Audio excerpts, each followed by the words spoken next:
Bismillah. Bu bürclər üçün çətin günlər arxada qalacaq və bu bürclər üçün qara zolaq başa çatır. Yaxın günlərdə bir çox bürc üçün taleyin üzü gülməyə başlayır.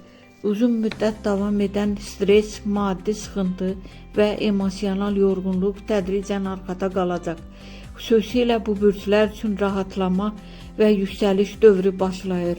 Boğa, pul və iş sahəsində durğunluq bitir. Gözlənilməz fürsət, borcların bağlanması və rahat nəfəs alma dövrü gəlir. Şir, uzun zamandır sizi sıxan problemlər aradan qalxır. Özünüzə inam artır. Karyerada dönüş nöqtəsi yaşanacaq.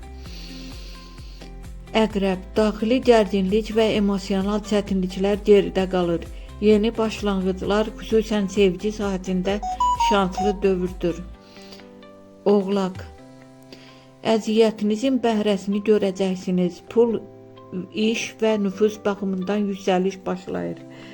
Balıq, qismətiniz açılır. Uzun müddət tıxanıqlıq yaşadığınız sahələrdə irəliləyiş olacaq, rahatlıq gəlir. Məsləhət, bu dövrdə qorxularınızı kənara qoyun. Yeni imkanlara yox deməyin. Qara zolaq bitir, ağ günlər başlayır.